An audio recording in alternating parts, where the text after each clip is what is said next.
দার্জিলিং এই নামটি শুনলে প্রত্যেকটা বাঙালির মনে একটা আলাদা অনুভূতি কাজ করে। আর কাজ করবে নাই বা কেন? কারণ এত কম খরচে কম সময়ে এত সহজে পৌঁছানোর মতন দারুণ একটি হিল স্টেশন হলো দার্জিলিং। তাই এই দার্জিলিংকে কেন্দ্র করে প্রত্যেকটা ভ্রমণপ্রেমী বাঙালি মানুষের মনে গড়ে ওঠে নানান অভিজ্ঞতা। তবে বর্তমান দার্জিলিংয়ের অবস্থা কিন্তু আগের থেকে একটু আলাদা। কারণ বেশ কিছুদিন আগে একটা ঘটনার সম্মুখীন হয়েছে উত্তরবঙ্গ, তার ফলে রাস্তা ধস নেমেছে। বর্তমানে আপনারা এনজেপি বা শিলিগুড়ি থেকে দার্জিলিং কিভাবে পৌঁছাতে পারবেন, কিভাবে গাড়ি বুক করতে পারবেন, কতটা সময় লাগছে, কত খরচ হচ্ছে, এই সমস্ত তথ্য নিয়ে আজকের এই ভিডিওটা আপনাদের সঙ্গে শেয়ার করব। তো চলুন ভিডিওটা শুরু করা যাক। আমাদের সকলের প্রিয় দার্জিলিং কিভাবে আপনারা পৌঁছাতে পারেন বর্তমান সময়ে।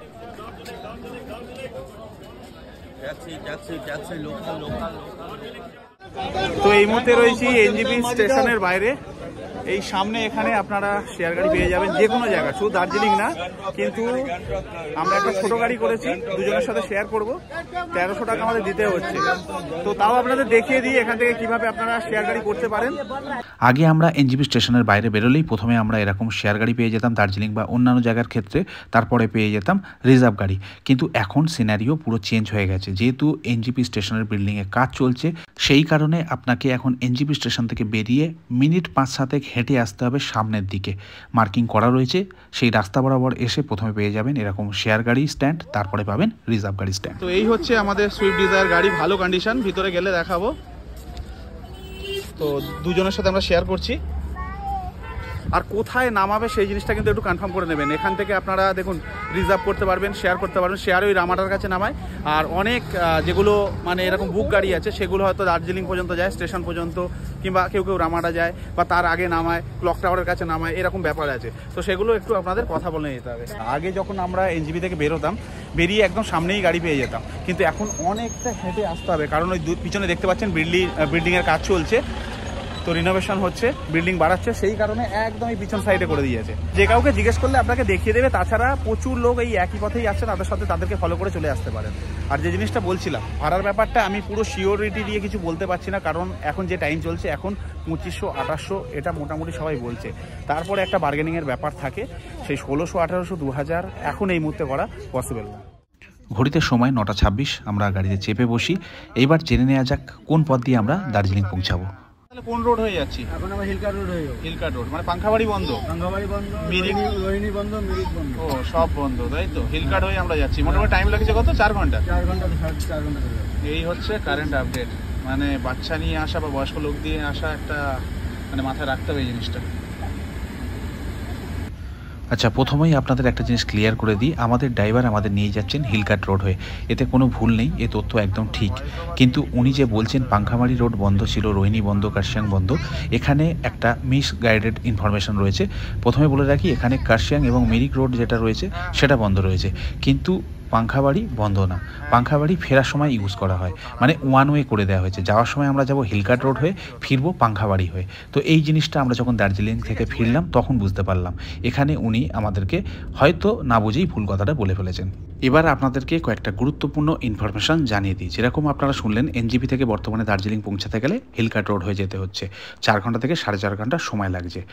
এবার অনেক ক্ষেত্রে আমরা কি করি, ট্রেন থেকে নেমেই আমরা গাড়িতে চেপে বসি হালকা কিছু খাওয়া দাওয়া করে, কারণ আমরা জানি 2-2.5 ঘন্টা পরে একটা ব্রেক পাবো ব্রেকফাস্ট করার জন্যে। কিন্তু এক্ষেত্রে কিন্তু সিনারিও চেঞ্জ হয়ে গেছে। এখন যদি আপনারা হিলকাট রোড হয়ে যাচ্ছেন, তাহলে 3 ঘন্টা পরে আপনারা ব্রেক টাইম পাবেন। ততক্ষণে কিন্তু আপনাদের শরীর অবস্থা মারাত্মকভাবে খারাপ হয়ে যেতে পারে, যেটা কম বেশি আমরা ফেস করেছি। তাই পর্যাপ্ত পরিমাণে শুকনো খাবার, জল এগুলো রাখবেন এই গাড়িতে চাপার আগে। তো এখানে একটা আমরা জ্যামে ফেসেছি, সামনে আর্মি ট্রাক।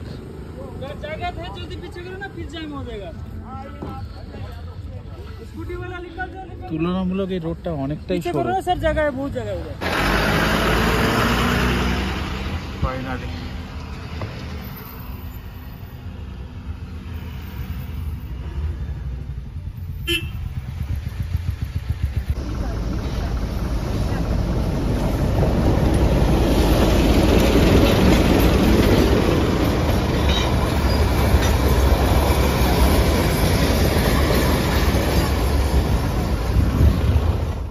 ফাইনালি আমরা একটা ব্রেক নিয়েছি 8 মাইল বলে একটা জায়গায়। আমরা আলু পরোটা খাচ্ছি। ডোডো শরীরটা একটু খারাপ করছিল, ওকে সিদ্ধ ভাত এখানে খাওয়ালাম, খুব ভালো।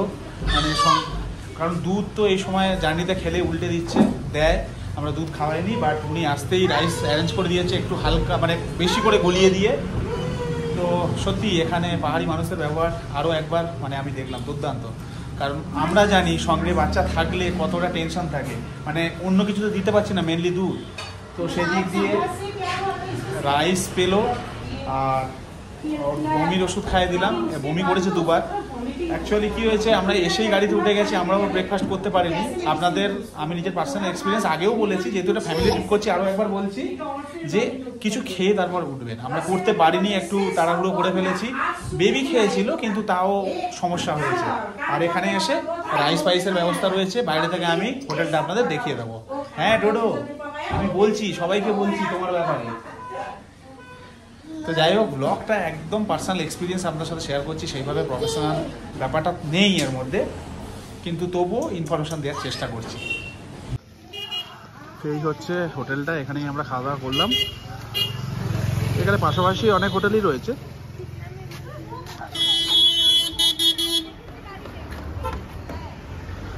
তো খাওয়া দাওয়া ছেড়ে আমরা বেরিয়ে পড়ছি দার্জিলিংয়ের উদ্দেশ্যে। এখনো 1 ঘন্টা। এখানে খাবারের অপশন খুব একটা বেশি কিছু ছিল না, পরোটাই পেয়েছি আমরা সবাই, আমরা যারা ছিলাম গাড়িতে পরোটাই পেয়েছি, আলু পরোটা। ওয়াশরুম থাকে যেরকম প্রত্যেকটা হোটেলে এটা হয়ে থাকে।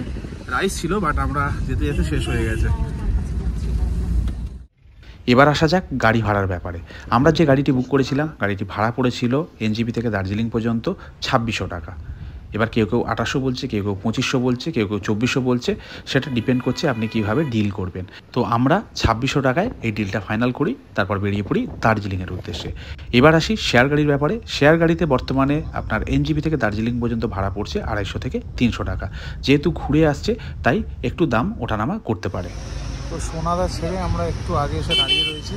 এখান থেকেই মোটামুটি জ্যাম শুরু হয়, আগের বারেও আমি দেখেছিলাম। তো 1 ঘন্টা তো টাইম ওয়াইজ, বাট জ্যামের ওপর ডিপেন্ড করছে, ট্রাফিকের ওপর। বাঁদিকে মিরিক, ডান দিকে দার্জিলিং।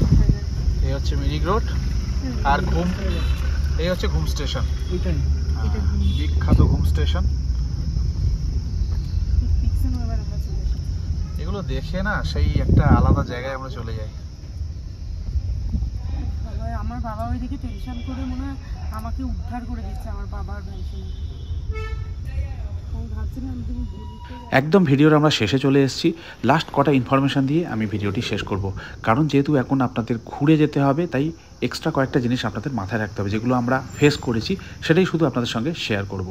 যেরকম আপনারা যখন গাড়ি বুক করবেন, ড্রাইভারকে জিজ্ঞেস করবেন কতক্ষণ পরে ব্রেক পাবেন, কোন জায়গায় এক্স্যাক্টলি ব্রেক দেওয়া হচ্ছে। কারণ আমরা ভেবেছিলাম 2 ঘন্টা পরে ব্রেক পাবো, কিন্তু আমরা ব্রেক পাইনি, তাই কিন্তু আমাদের শরীরের অবস্থা খুব খারাপ হয়েছিল। দ্বিতীয়ত, যদি আপনাদের সঙ্গে বয়স্ক মানুষ কিংবা বাচ্চা কেউ থাকে, তাহলে এত লম্বা ট্রেন জার্নি করে আসার পরে ফের এই লম্বা রোড ট্রিপ করতে গিয়ে তাদের শারীরিক এবং মানসিক অসুস্থতা দেখা দিতে পারে বা সমস্যা কোনো কারণে আসতে পারে। তাই যেন ড্রাইভার চলতি পথে যেখানে যেখানে সমস্যা হবে সেখানে সেখানে ফ্রেশ হওয়ার জন্যে বা রেস্ট করার জন্যে দাঁড়ান। আমাদের ড্রাইভার এখানে কিন্তু কোঅপারেট করেনি, যেটার জন্যে আমাদের বেবির অনেক সমস্যা হয়েছিল। তাই মাস্ট এই কথাটা বলে নেবেন। তো এই ছিল আমাদের 2025 সালের অক্টোবর মাসে এনজিপি থেকে দার্জিলিং পৌঁছানোর অভিজ্ঞতা। আপনারা যদি এই জিনিসগুলো একটু মাথায় রেখে এই জার্নিটা করছেন, আশা করি আপনাদের কোনো সমস্যা হবে না।